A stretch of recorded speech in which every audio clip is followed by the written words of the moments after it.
Cordial saludo, nosotros somos el equipo 7 y vamos a hablar de los tipos de entrevista y las técnicas utilizadas en psicología forense. Bueno, nuestro equipo está conformado por Nicolás Santiago Gómez Ballesteros, Joel Pérez Neider, Triana Gómez y quien les habla, Erika Carolina Mesa Sarmiento. Bueno, vamos a hablar sobre los diferentes tipos de entrevista forense y pues sus respectivas aplicaciones.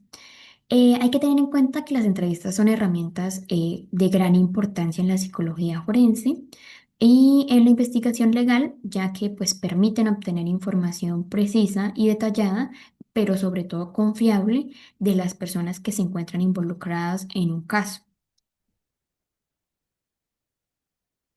Bueno, vamos a empezar con los tipos de entrevista, pues según su estructura. Tenemos que en la psicología forense existen distintos tipos de entrevista, pues según el grado de estructura que tiene. El primero es la entrevista estructurada. Aquí el psicólogo forense pues sigue un guión ya rígido o estandarizado, donde los entrevistados pues responden las mismas preguntas. Esto permite pues estandarizar más la información y compararla entre distintas personas y pues llegar a conclusiones sólidas en el informe forense. El segundo tipo es la entrevista semiestructurada. Esta es un poco más flexible, existe un guión básico, pero pues las preguntas se pueden adaptar a medida que la persona va respondiendo, lo que permite profundizar en aspectos relevantes que pueden surgir durante el transcurso de la conversación. Posteriormente tenemos la entrevista no estructurada o también conocida como informal, donde el psicólogo forense actúa más como un observador y que guía la conversación. La interacción fluye pues de manera natural y es frecuente que surjan detalles importantes, pues sin que la persona evaluada se sienta presionada. Bueno, ahora vamos a hablar de los tipos de entrevista, pues según el enfoque. Dentro de la psicología forense, pues las entrevistas también se clasifican según su propósito. Primero tenemos la entrevista clínica forense, que se centra en evaluar el estado psicológico del evaluado. Nos permite explorar pues su historial personal, el funcionamiento emocional y comportamental, pues con el objetivo de determinar la imputabilidad de la persona si se encuentran pues en un caso legal. Luego está la entrevista cognitiva forense, que se le aplica tanto a víctimas como a testigos, y su principal objetivo o finalidad es recuperar pues, los recuerdos de manera precisa y detallada, pues evitando que se generen falsos recuerdos. Este tipo de entrevista es estructurada y sigue pasos específicos para garantizar pues, la confiabilidad de la información que se obtiene. Luego encontramos la entrevista indagatoria o investigativa, que se enfoca en recopilar información relevante sobre los hechos de un caso. A diferencia de la clínica, pues el interés principal de esta no es el estado psicológico, sino en los detalles de lo que ha ocurrido. Es especialmente útil en casos de abuso, violencia, fraude y otros delitos.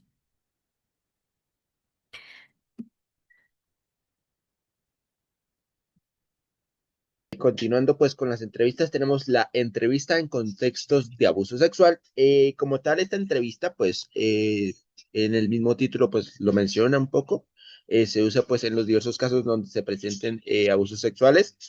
El protocolo pues que se considera en esta entrevista es tipo un acto de investigación con el objetivo pues de proporcionar un informe que sea preciso para que el proceso penal se pueda desarrollar pues sin revictimizar a la persona que se está entrevistando, que no se generen pues más daños. Por lo cual este proceso pues se realiza solo una vez. Este tipo de procesos, como son más delicados, pues se tienen que tener en grabación, como es acá mencionado, se tienen que grabar y pues se debe realizar pues con el permiso del entrevistado o de la víctima, de manera que se puede usar para el caso. Como tal, el procedimiento pues destaca que es importante proteger a la víctima durante pues, el proceso de investigación, el proceso de entrevista que se está realizando, para que se evite pues, cualquier tipo pues, de influencia que se realice pues en la manera en que la víctima comenta los detalles pues de la historia, del caso, del testimonio en sí mismo. Entonces, pues la idea es que no haya esa presión, no haya esa influencia en su relación y pues que se garantice pues condiciones que permitan pues que la víctima y entrevistado pues tenga seguridad, autonomía y pues dignidad para que se sienta cómodo o cómoda durante el proceso de entrevista y pues como tal exactamente eso, que no se genere un daño mayor al que pues ya se presenta debido pues a la seriedad del asunto, ya sería un caso de abuso sexual. Luego, pues tenemos la entrevista para la evaluación de la credibilidad del testimonio. Como tal, pues esta entrevista, pues lo que busca es que se genere un relato que sea espontáneo, o sea, que se dé en el momento, para poderlo analizar mediante, pues, el método ya sea el CBCA o el SVA, en los cuales, pues, permiten evaluar, pues, como tal, la credibilidad del testimonio y el mismo testimonio en sí mismo, permitir que comprobar que ese testimonio sea real, que ese testimonio cumpla con los requisitos mínimos para ser considerado útil en un juzgado y pues que se pueda usar. El entrevistador, pues como tal, debe usar preguntas abiertas en este tipo de entrevista. O sea, hay un poquito más de libertad en ese aspecto, no es algo que esté ya estructurado como tal completamente.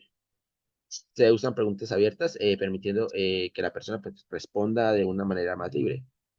Se evita cualquier tipo de sugestión. Pues siempre es importante en una entrevista que se evite que la persona se sienta sugestionada, que se direccionen las respuestas a un fin, o sea, intentar evitar exactamente eso, que no debemos generar que la persona haga unas respuestas como las queremos. Se debe fomentar una narración fluida.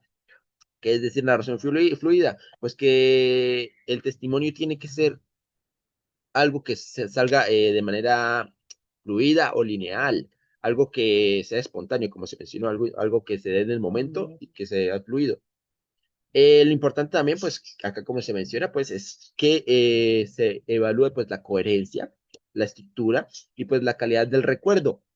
Como tal, lo importante es el contenido, más no si la persona, por ejemplo, está mintiendo. Eso ya después se puede evaluar mediante el SVA, el CBCA de manera pues que se pueda conocer si ese testimonio sí es útil y es realista. Luego tenemos pues la entrevista forense con menores. Acá se tienen ciertos protocolos más específicos. Tenemos el protocolo y el NICHD, el cual es el National Institute of Child Health and Human Development, que pues como se menciona acá es un instituto nacional de la salud infantil y del desarrollo humano. Luego tenemos el Stepwise Interview, que es la entrevista paso a paso. Luego tenemos el APSAC, el APSAC Guidelines, sería el American Professional Society on the Abuse of Children, sería la Sociedad Profesional Americana de el abuso infantil. Luego pues tenemos la entrevista victimológica, la cual pues es un procedimiento también especializado, pues esta nos permite recopilar pues información de víctimas de delitos y violencia. Esto es importante, pues principalmente pues porque estas víctimas pueden llegar a tener diversas dificultades, ya sea físicas o psicológicas, por lo cual pues hay que tener cierto cuidado con estas situaciones, lo mismo con los de abuso. Entonces, también hay que tener en cuenta, esto no lo mencioné anteriormente, pero es importante tener cuidado al momento pues de hacer la entrevista forense con menores, debido pues como tal es la calidad del menor, es decir, pues como tienen eso, tienen una edad muy baja, se tiene que tener mucho cuidado con cómo se trabaja el menor. Siempre cuando se trabaja con menores se tiene que tener pues obviamente los consentimientos, tener cuidado con la forma en que se pregunta, entre otras cosas. Ahora, siguiendo pues, con la entrevista victimológica, pues como tal, acá el objetivo de esta entrevista pues es esclarecer los hechos y pues proteger los derechos de las víctimas. Como tal, siempre que haya alguna entrevista o pues algún proceso que trabaje con una persona que ha sido víctima de alguna situación, sea menor o sea de cualquier edad, se debe evitar victimizarlos, revictimizarlos. Se debe intentar siempre ser objetivo, siempre direccionarlo por el camino correcto de la entrevista, no sugestionar, entre otras cosas. Se debe pues intentar llevar un proceso muy neutral y muy claro. Y bueno, seguimos entonces con mis compañeros que van a presentar el resto de información.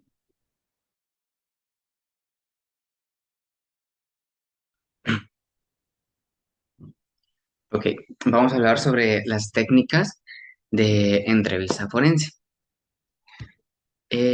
La primera técnica que tenemos es la técnica de entrevista cognitiva. Bueno, esta entrevista es muy usada con testigos y víctimas porque ayuda a que recuerden mejor la información de una manera más precisa, sin inducir a errores. Para lograrlo, trabajamos 5 pasos principales, en el cual el primero es como restablecer el contexto, pidiéndole a la persona que recuerde cómo era el ambiente, qué estaba sintiendo. Luego viene lo que es el relato libre, que es donde puede contar todo sin ningún tipo de interrupción. Después aplicamos como el cambio de perspectiva y el cambio de orden que ayudan a activar diferentes formas en el recuerdo. Y finalmente, pues hacemos un detallado progresivo, profundizando como poco a poco en lo que se trabajó, en lo que se dijo. Esta técnica es en verdad muy útil para obtener información más completa y confiable. Aquí mismo tenemos la técnica de PIS. El modelo PIS es como una forma de entrevista que busca ser como ética, clara y sin un tipo de precisión en el entrevistado. Eh, este modelo se desarrolla pues en 5 momentos. Primero tenemos lo que es la preparación, donde el entrevistador organiza como todo el escenario. Luego viene la parte de explicación y rapport, que ayuda a crear un ambiente como de confianza.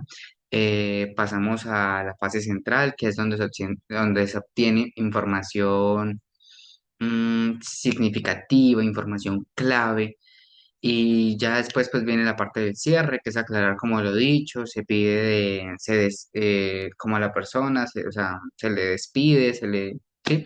De una forma como muy respetuosa.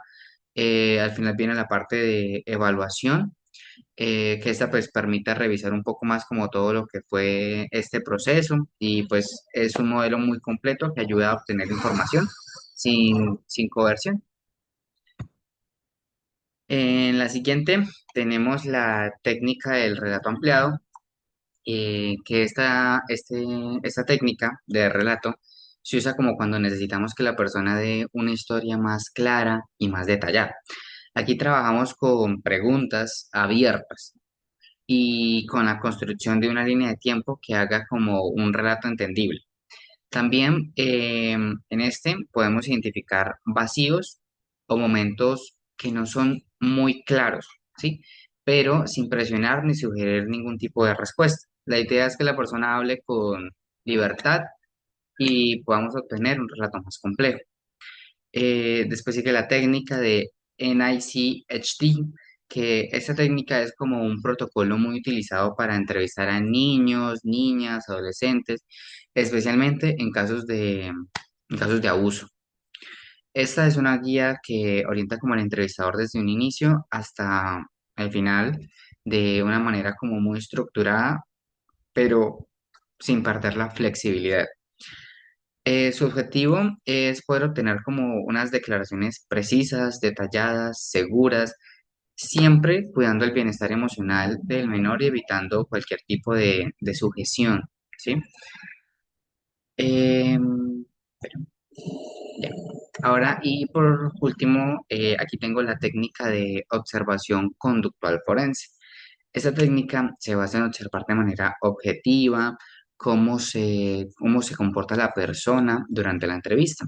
Aquí no intervinimos ni provocamos ningún tipo de conducta, simplemente vamos registrando, describimos y analizamos pues la forma en que ocurre de una manera muy natural. Esta técnica es muy útil para completar la información verbal y para responder a preguntas específicas dentro de un proceso pericial. Muchas gracias. Mm,